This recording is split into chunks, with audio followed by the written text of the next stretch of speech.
Oh wow, is it time for staff post? Okay, great. Well, my name is Lori Heil. I want to welcome you to church here online or in person. We're so glad to have you.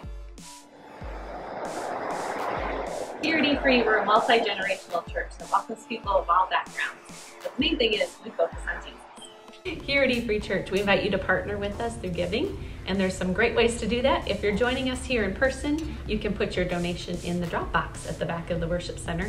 If you are joining us online, you can just check out the E-Free Church app.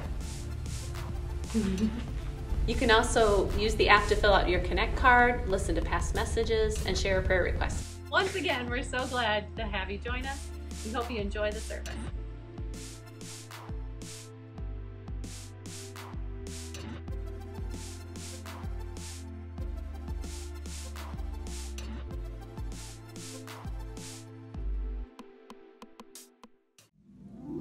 Hey friends, I'm Dawn Summers and I'm the Director of Children's Ministries here at EFC. In this week's lesson, we are going to learn from another one of Paul's letters to the early church. This time, it's to the church in Colossae. When Paul wrote this letter, he was in prison in Rome and he had not yet been to the church in Colossae. It was established by Epaphras, who wrote to Paul and explained that the Colossians were having some troubles with false teaching. Paul wanted to put an end to the false teaching and remind the Colossians that the gospel changes the way that we live. As always, Paul has a couple things that he wants us to keep in mind. That Paul, he's kind of like the OG of the 3-point sermon. First, he reminds us that God changes us when we trust in Jesus. Jesus rescued us from the power of sin and death by dying on the cross and rising again. When we put our hope in Jesus, we also have the hope of new life.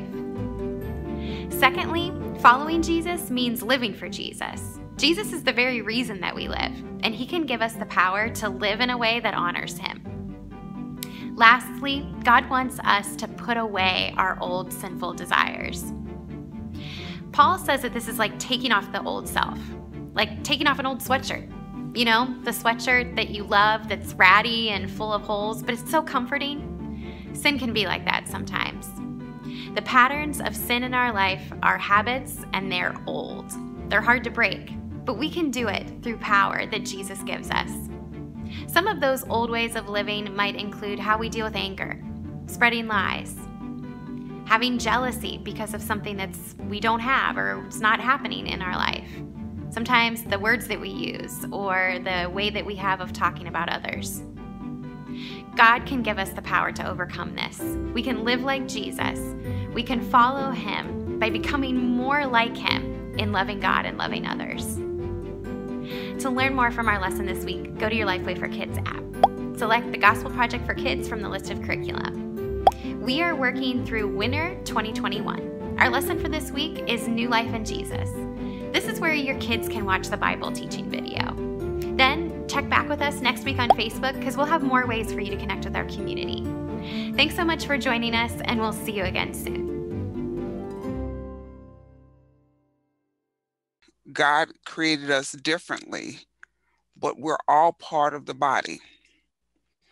And learning to appreciate that and to learn about the other's differences, I think is what's missing a lot of times. And really, once we get to know each other, even though we appear different, we also have similarities.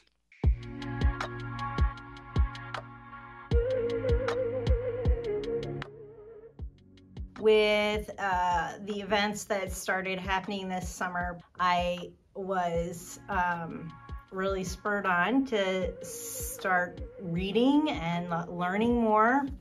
And we were being encouraged as white people to just listen. I was just feeling a deep sadness about how these issues affect the church and feeling like that's an area where maybe I can make a difference. So started reaching out to people at church to see if there was any interest in doing a book discussion group, and then heard that Mill would be interested, and Laura was interested, and Katrina came on board, and that was all it took to kind of get things off the ground.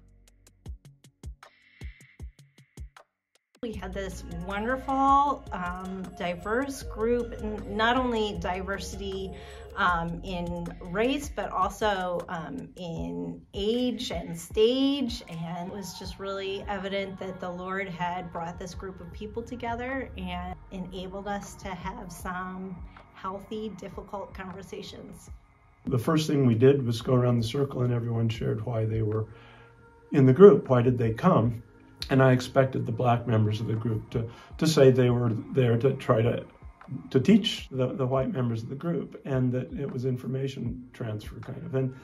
And while they were fantastic at that, and that was a crucial part of what happened, but when Billy Simmons came, he didn't say that. He just said, "I'm tired of having to carry the burden by myself." And that just kind of caught me, because I thought, this is not just transfer of information. This is a work of the church to carry each other's burdens. You know, we're in the church, we're all trying to do our best to learn about the Lord and to follow him as best we can. It's all this other stuff that gets in our way. Intentionally working in a group like this is trying to get rid of some of the distractions and get rid of the noise and get back to what the purpose was, to bring all people from all lands together.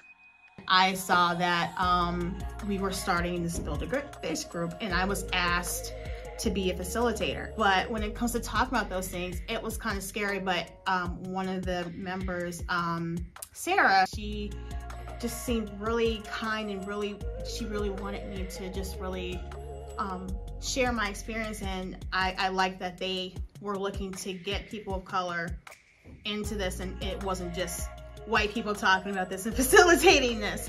So I decided to join, and it was a great experience, and I'm really glad I did.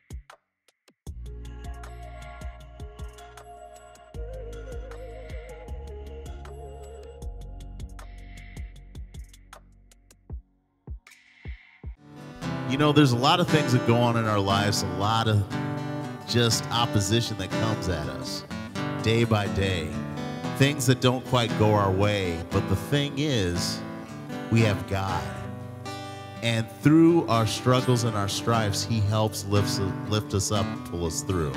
Now in this song, I ask you to sing, but I also ask you to listen to the words. Think of moments in your lives where you felt like you wanted to give up, where you wanted to give in, and realize that God was there to help you. So just listen to these words.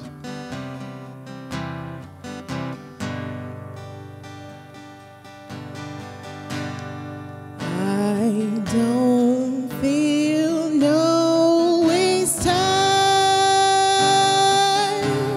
I come too far from where I started from. Nobody told me that the road would be easy, and I don't believe he's brought me this far to leave me.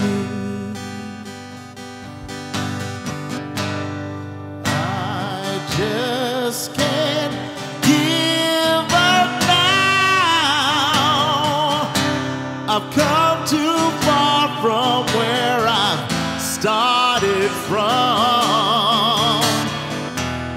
Nobody told me the road would be easy, and I don't believe he brought me this far to leave me.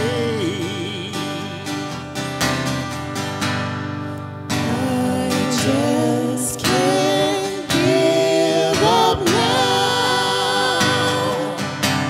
I've come too far from where I started from.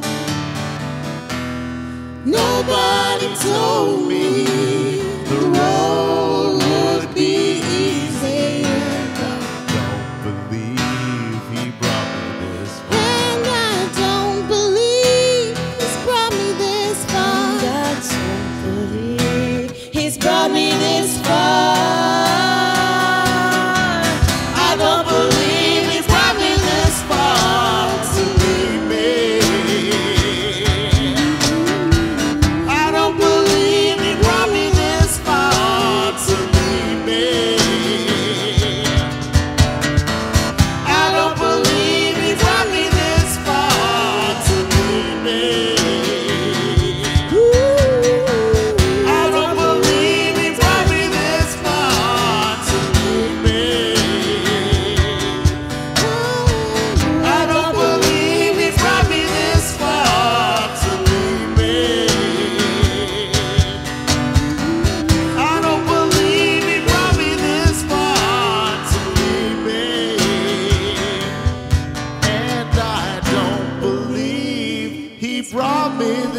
far to leave me.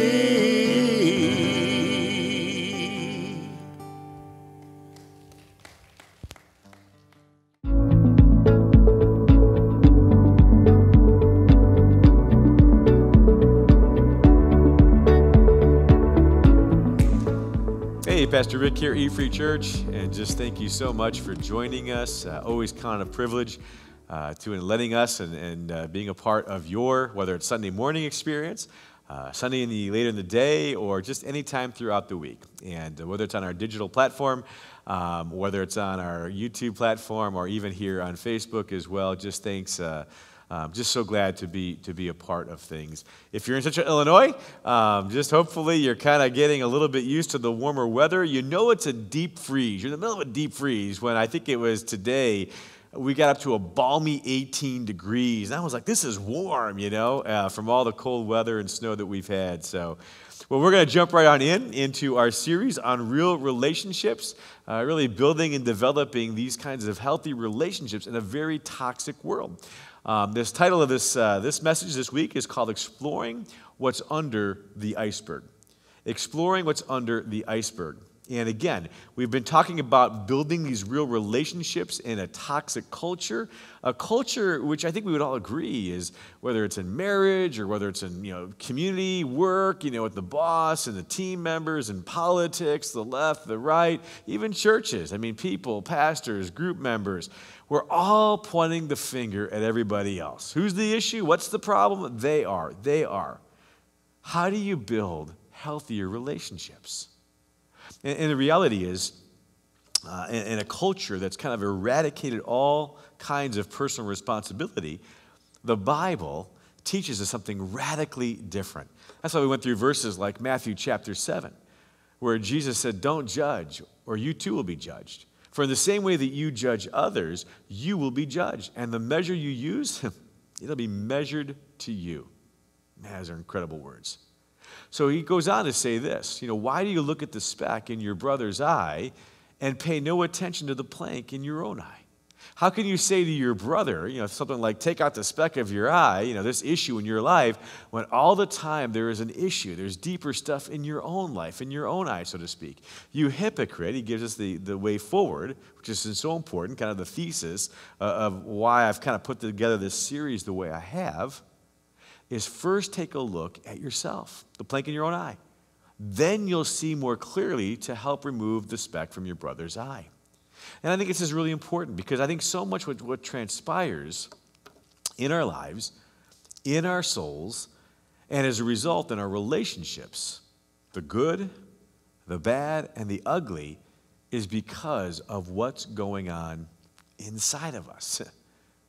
That's why Jesus says, you gotta start there. That's why, if you've been a part of the series on relationships, the first couple of weeks have been all about kind of focusing on ourselves. And you're kind of thinking, when are we going to get to the other person, right? I get it. Hang on. We're going to do one more week. I told you for the first 3 weeks is a lot of kind of looking inside this mirror, the speck, the issues of your own life, so to speak.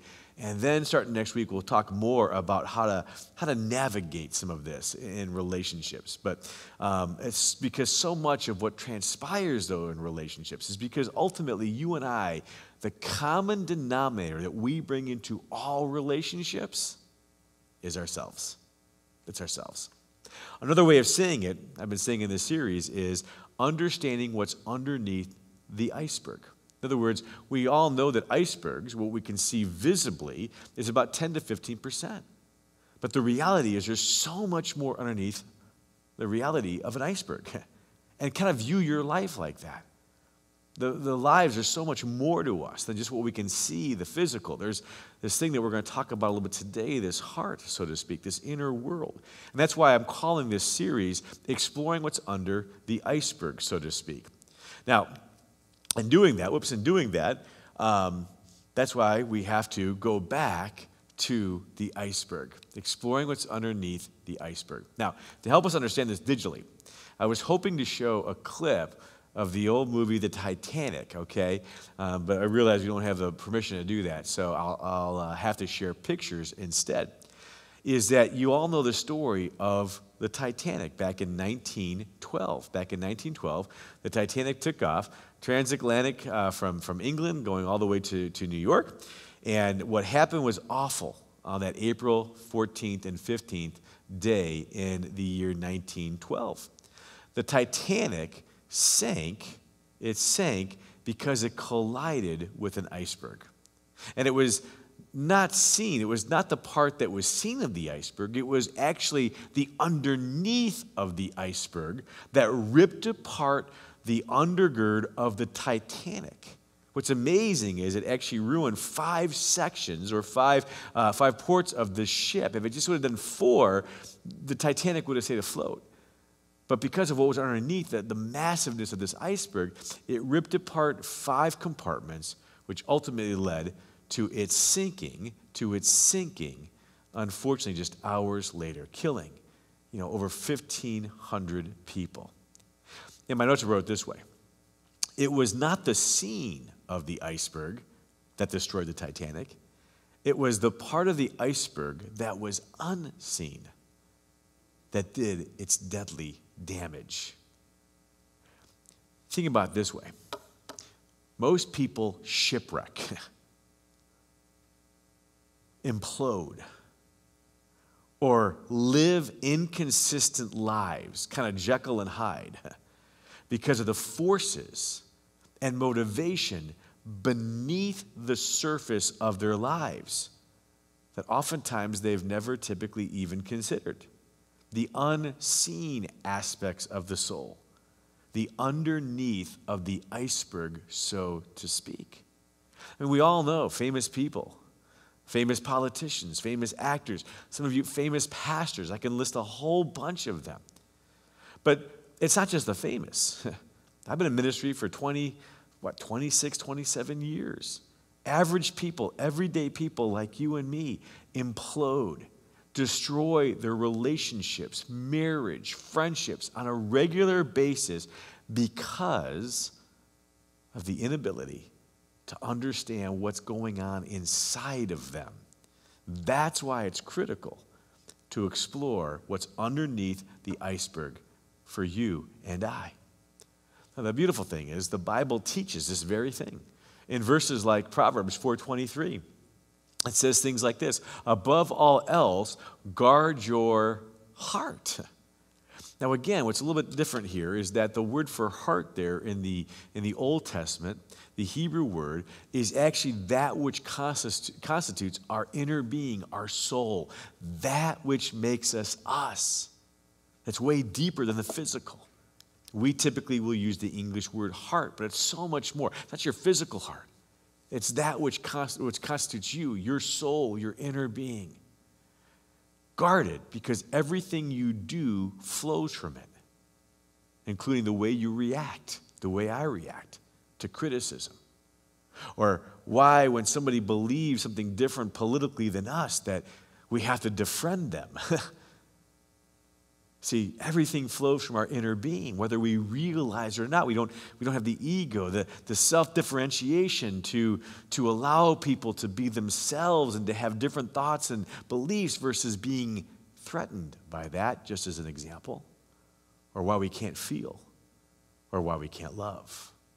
For everything flows. You and I, as human beings, the way God made us, flows from our soul, our inner being. In this case, they use the word heart.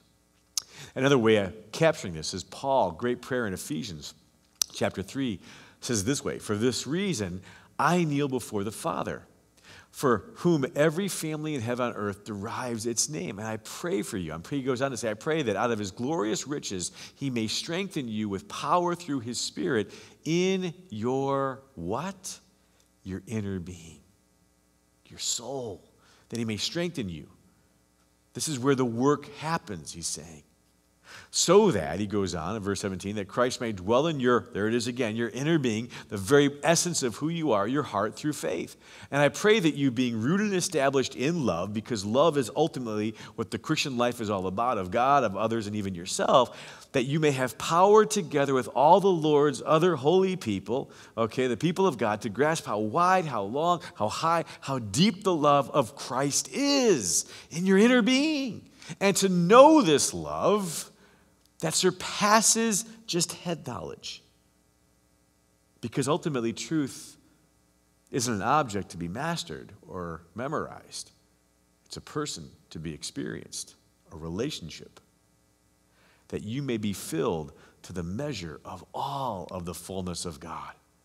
Now to him who is able to do immeasurably more than all we can ask or imagine, according to his power that is at work, and their phrase is within us, in our inner being.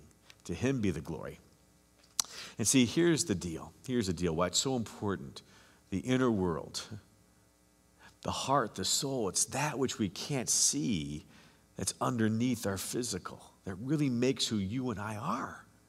The Bible teaches this. We got to do the hard work. I wrote down, there is an inner world that we must deal with.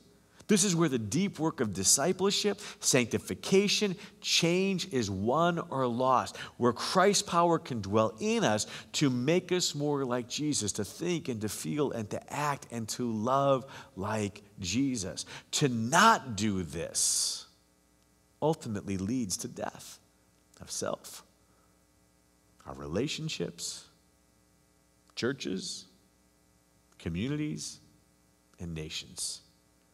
That's why this is so important. That's why the work that I've been talking about for these last couple of weeks, and we'll try to really hit hard today in some application, is so important. An honest examination of our emotions and feelings is central. It's central to maturing in Christ and in love. Therefore, to be more inclined as a result with God's will and developing new, healthier relationship patterns.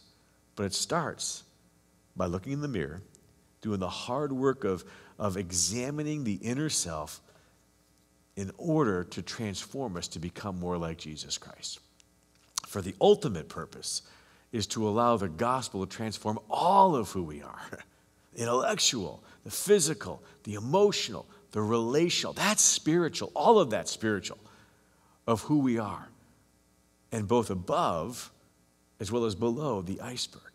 And see, a lot of religion, including a lot of Christianity, is to focus on the outward, to clean the outside of the cup. And so much of what we do ignores this inner world. It's no wonder, sadly to say, that so many of us as Christians live just the same as those who are not Christians. The result, though, if we allow God to transform us, is that we will ultimately become better lovers of God, of others, and even ourselves. And we've said it, I'm going to say it over and over again. The essence of true Christian spirituality is to love well. Love the Lord your God with your whole heart, soul, and mind, and to love your neighbor as yourself. The essence of true Christian spirituality is to love. It's about a relationship, loving God, loving others, and even loving yourself. And ultimately, to build real relationships, it starts with understanding kind of the depths of your soul, the good, the bad, and the ugly. And ultimately, how can you enter someone else's world when you have not entered your own world, so to speak? Yeah, I wrote down empathy and compassion are key traits in building healthy relationships. I mean, without empathy, without compassion, without the ability to enter into a spouse's perspective of things, that relationship over time will fail.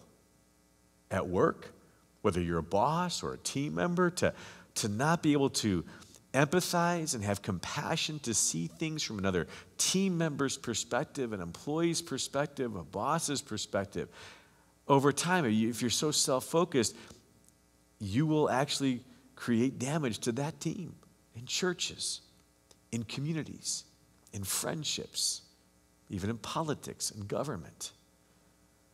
And again, if we can't do this hard work, and you're seeing more and more of that, I'm seeing more and more of that, no wonder things seem to be falling apart. Again, what we're talking about also is this. We're not talking about some deep dive into your internal world that will lead to more self-absorption and narcissism. I think we would all agree that this world needs a lot less of that. Less self-absorption, less of a selfie world, less of extreme narcissism. I like the way Scott Peck says it this way.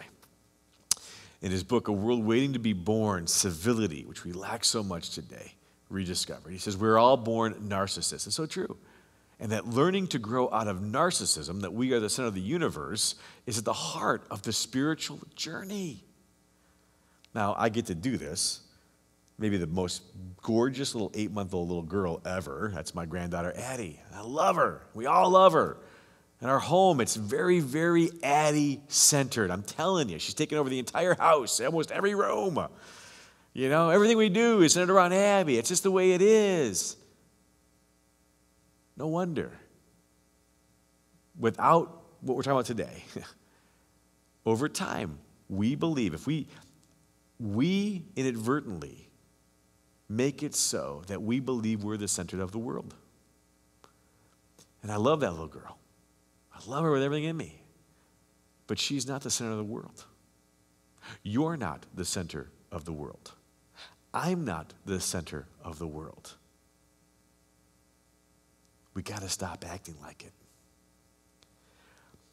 Getting people out of narcissism is part of really, I think, the beautiful nature of Christianity.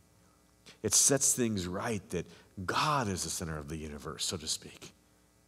And that He is the center of all things. He is the creator. He is the one who is in control. We're going through Revelation. He is the master of all history.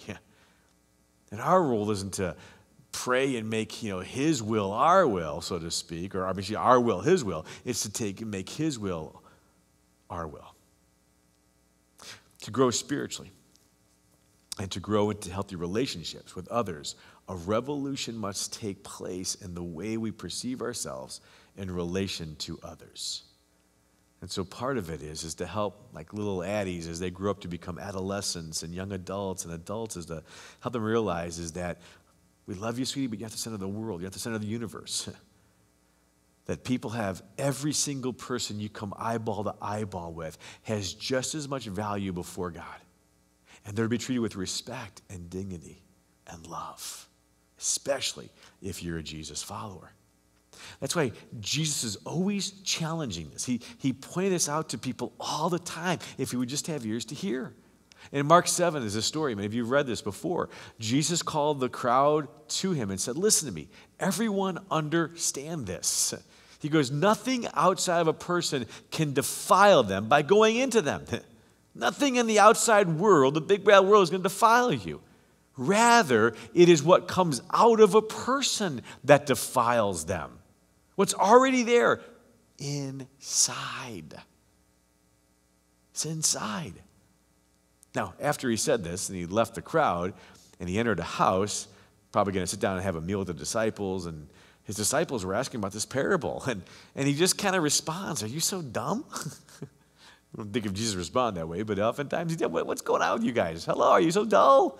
Don't you see that nothing that enters a person from the outside can defile them? The real defilement, he goes on to say, is from our hearts. It's what comes out of us.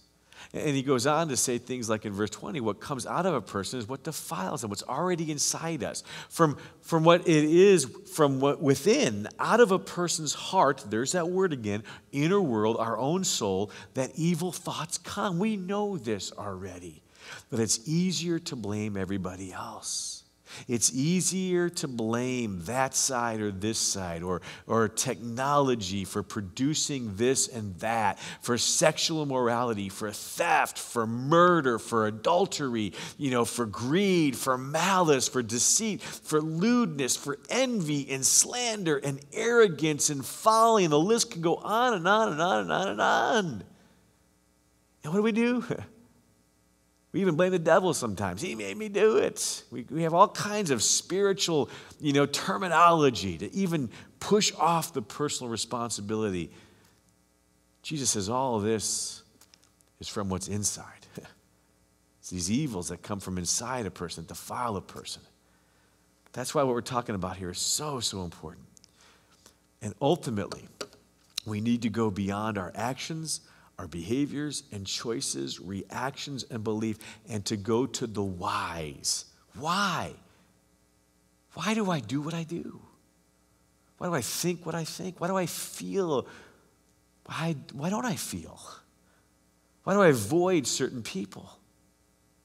You got to go deeper, the internal.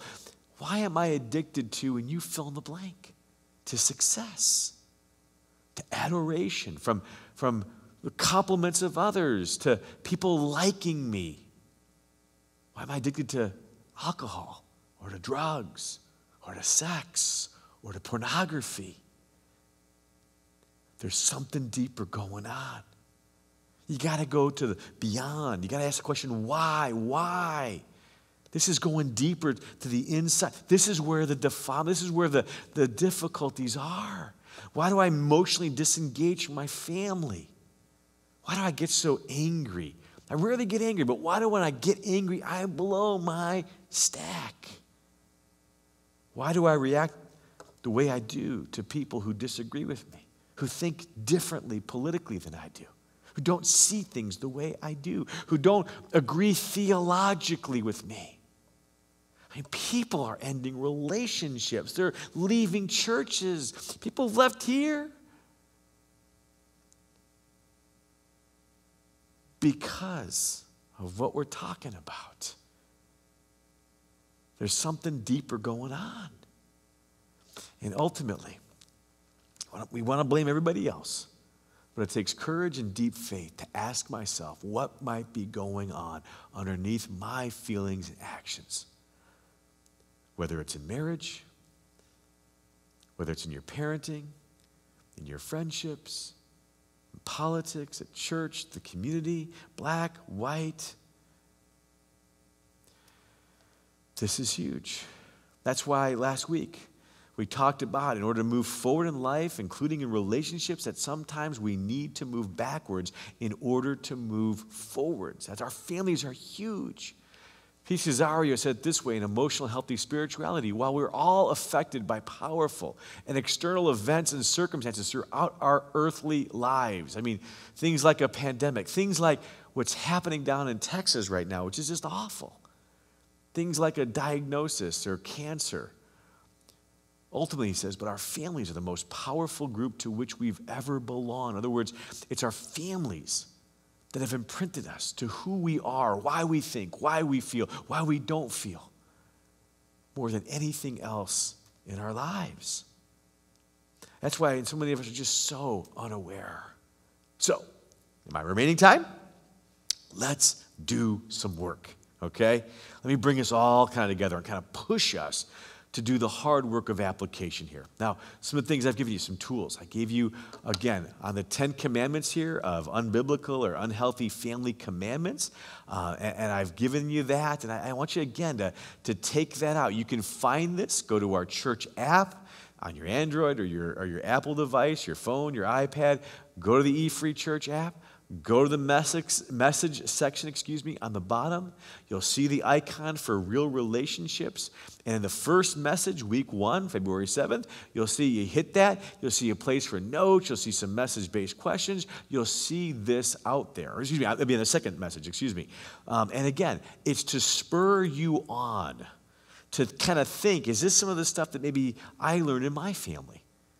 Like that it was such a push to be successful, that finances and a degree and a great job is where you find your security. Oh, yeah, there's God. And again, some of us, this is one of those things that you got to look deep inside.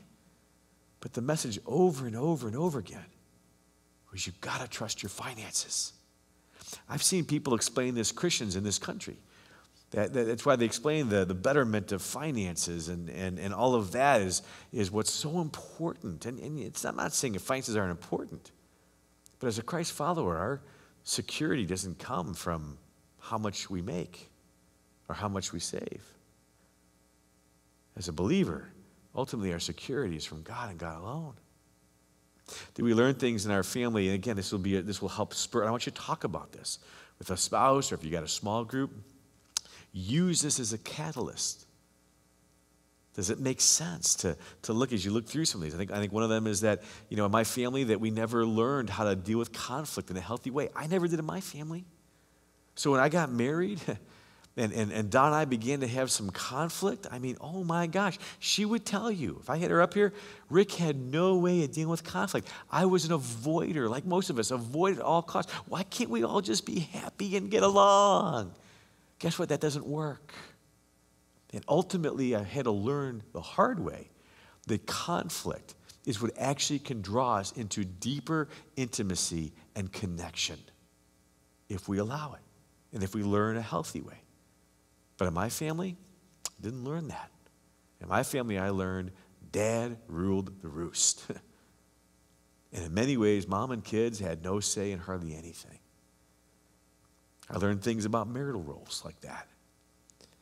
And I'm thankful that, again, because of my own marriage difficulty and pain, and we'll talk about pain next week, ultimately what's so important is pain is, and the Bible teaches us, is a main catalyst to allow us to change and to become more like Jesus, because it can draw us into that inner world like nothing else. And so use those 10 commandments, so to speak. You can do that. The second tool I gave you, another tool I gave you, was a Geneagram, okay? And you can do the same thing. It's right there with the 10 Commandments of unhealthy spiritual family commandments. This is going to take some hard work. And I know that Lori, our group's director, if you hit this Geneagram link, it will give you some of the instructions of how to do this, okay? I'm telling you, this is a powerful, powerful exercise. And again, it can show you where there's brokenness and estrangement. I my own family Geneagram, where my grandmother really disavowed a couple of her own children because marrying people of a different religion and a different form of Christianity, so to speak. And that's major in a family. That creates deep hurt. And it just doesn't go away, as we learned last week, the sins of a father and mother for 2, 3, 4 generations. Why this Geneagram is so important. And I know it's going to take hard work. I know, and it can seem dishonoring, but it's not. Truth is always honoring. I honor my parents. They did the best they could. But they also did some things because of their parents and their grandparents.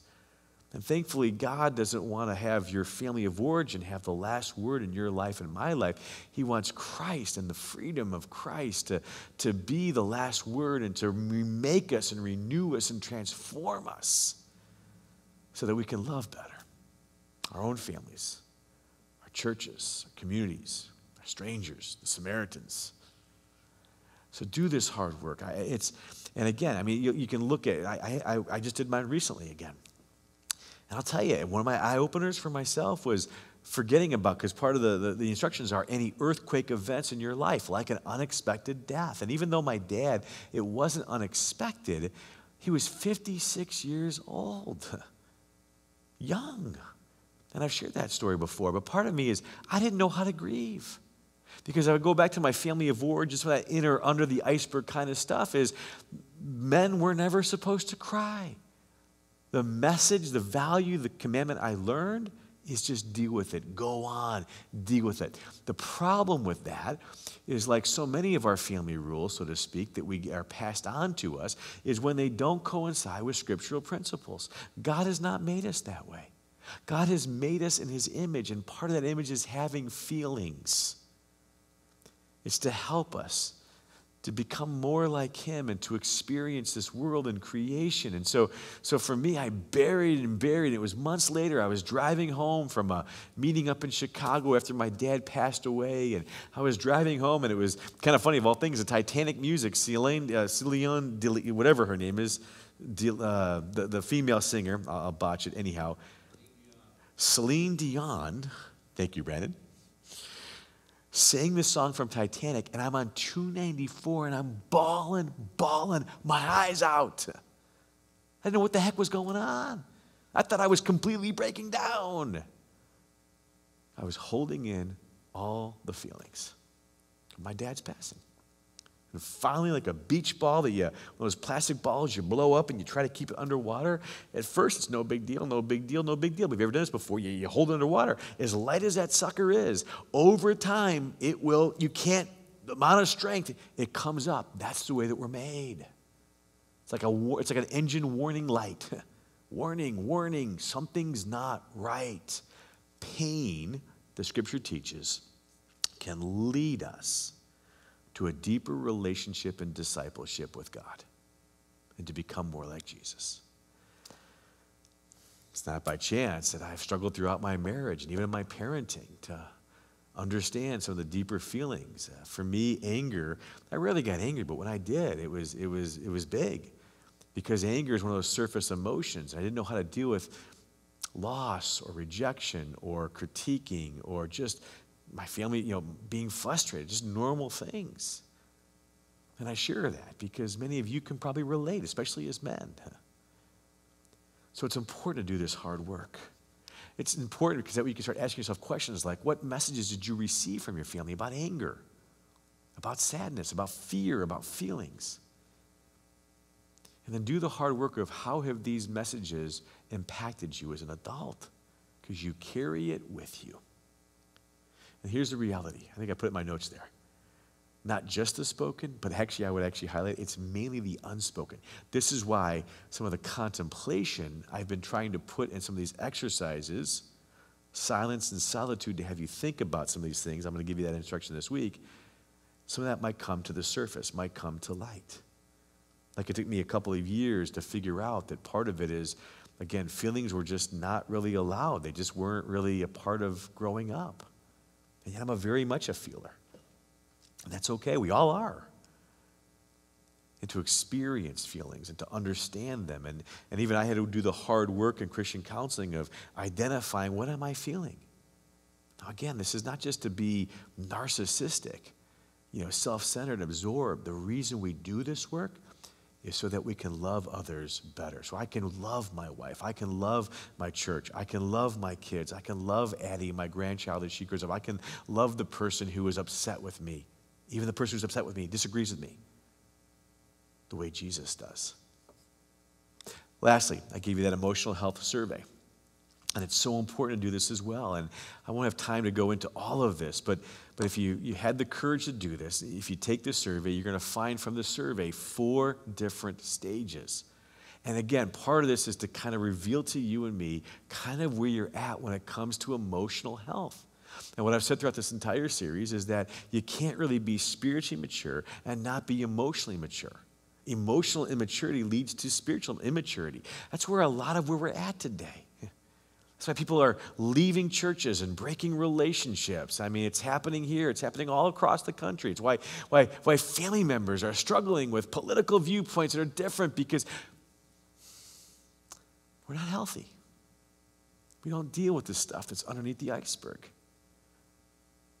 And so if you take the survey, okay, which you can find the first week of this series on real relationships, part of it is to reveal some things. And again, go easy on yourself. God knows where you're at.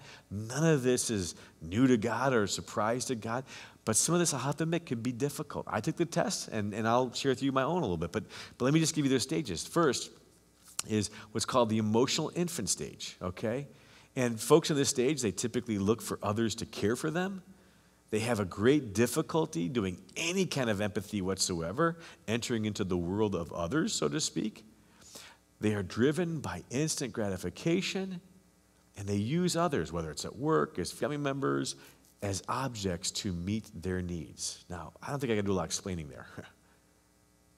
But if you're emotionally at that level, and some of you maybe do test out that way. I think of the person who goes from relationship to relationship, marriage to marriage to marriage, because in part, this is where they're at emotionally. The hard part is they make it all about the other person. But when you're on your 3rd or 4th or 5th marriage, maybe just maybe you ought to do the look in the mirror. Or if you're on your 3rd or 4th or 5th church in 5, 6, 7, 10 years, maybe it's not the church. Maybe you need to do the hard work of looking in the mirror, exploring what's underneath your personal iceberg. I think I need to explain these people are hard to be in relationship with. And if you test it here, part of it, you got to give yourself grace. But God doesn't want to leave you there, but you're going to have to do some hard work. Next stage is emotional children. They're content and happy as long as they get what they want. Well, who isn't, right? But we all know part of becoming an adult is realizing life's not fair. Things don't go your way. They unravel quickly from stress, trials, and disappointments. Does that describe you? Never really thought about it. You thought it was all of what's going on at work or the church or, in your life, in the neighborhood, whatever it is. But reality, there's something inside of you that just doesn't deal with stress and disappointments very well. That's probably me, emotional child probably in many ways, even at 20 some odd years of age. My first, when I got married, I didn't deal with trials very well. Oftentimes these people interpret disagreements as a personal offense. When we've seen that in the country. They complain, they withdraw, they manipulate, they use sarcasm, and they take revenge when they don't get their way.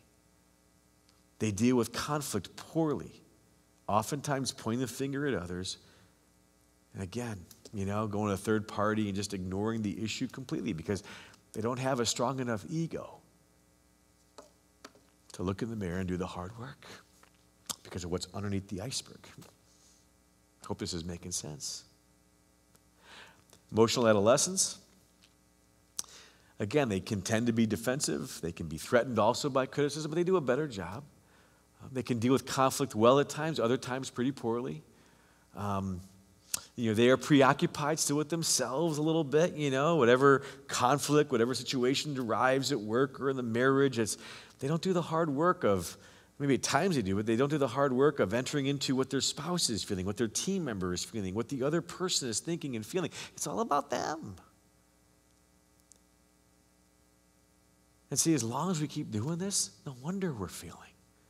No wonder people go from church to church. No wonder it's not really about doctrine. It's about emotional immaturity. It's no wonder we're getting so disunified as a country.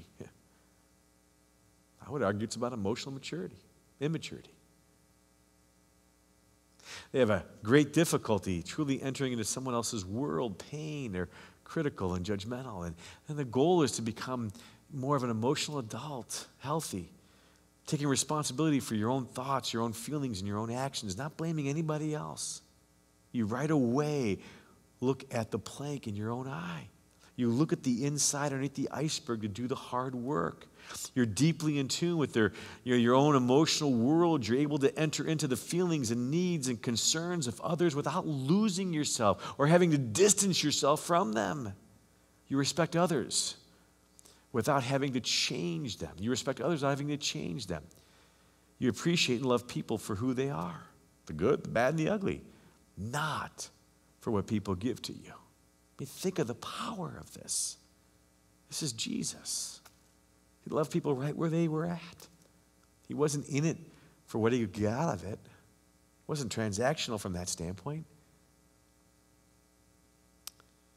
Having the capacity to resolve things like conflict maturely, negotiate solutions that consider others' perspectives. Man, can we please have a little more of that in the country and in government on both sides?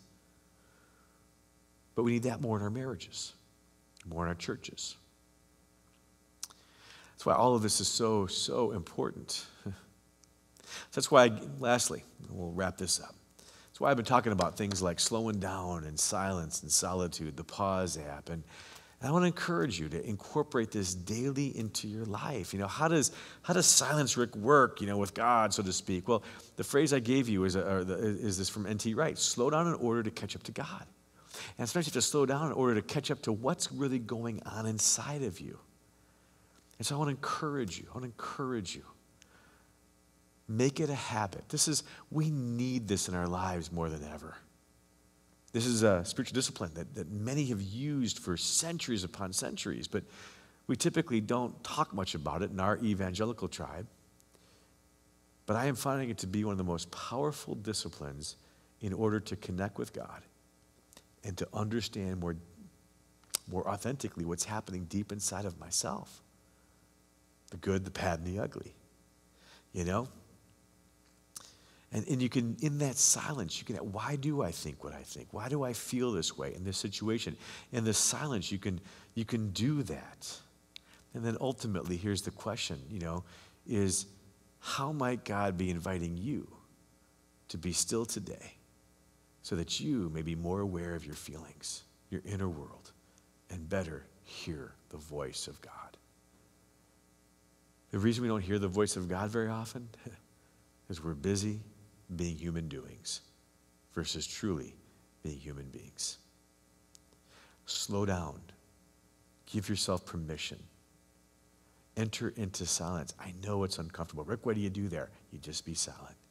I'm telling you, if you incorporate this over time, Moses heard from God, not in the earthquake, not in the fire, not in the storm, but in the silence, in the whisper. But we have to be quiet enough to hear the whisper. And in the silence is where he might reveal some of the things I've been talking about. Why do I react the way I react in that scenario? Why do I avoid? Why do I feel? Why don't I feel? What about my family? And you give yourself some time this week. And here's the other thing I'll say, and I'll wrap this up. If you don't do this stuff, it's fine. It's your choice. But don't expect to get much if you don't put in. And don't expect relationships to change if you don't do the hard work, if I don't do the hard work, to look in the mirror, to explore what's under the iceberg, to examine the plank in our own eye, to do this hard work to become more like Jesus. It just won't happen. So I encourage you. It's up to you. I've given you a path. There's more. You can read books I'd highly recommend, like Emotional Healthy Spirituality by Peter Scazzaro. Just incredible. He's got a website, emotionallyhealthy.org, and I encourage you to look there. A lot of these resources we'll make available. I encourage you to pick up a copy.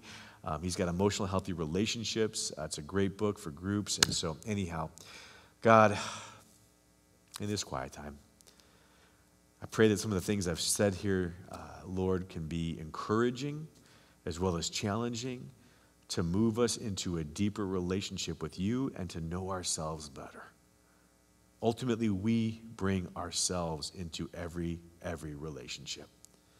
And a world and a culture, more than ever, that is saying blame others, that's eradicating personal responsibility, may we understand the Bible teaches that Jesus teaches and models something incredibly different, world-changing different.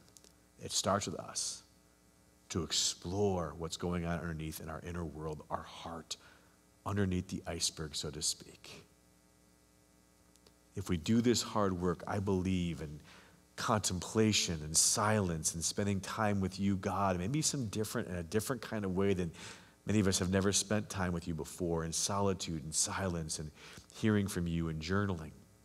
I pray that you would meet us in those times, that we'd learn more about you and more about ourselves so that we could give some things up, surrender some things, acknowledge some of the things, the ways that we're wired, both the good, the bad, as well as the ugly, so that we can give those to you, that you can change us. Holy Spirit, like Paul wrote in Ephesians, to do that hard work in the inner self, that the fullness of God can dwell in us, so that from our hearts can be the well springs of life in our families, in our marriages, in our churches, in our friendships,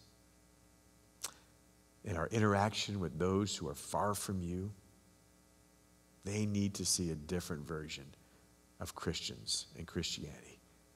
May E-Free more and more be that kind of community for the glory of Jesus and him alone. We pray this. Amen. Thanks for joining us. Look forward to picking this up. We're going to be in some It's just, I think, some important areas of like listening and how to break through some of the walls on some of this stuff, so you won't want to miss it. Again, if you want to catch this message again, you can catch it again on our YouTube platform. Subscribe to YouTube, invite a friend. Thanks for being a part. We'll see you soon.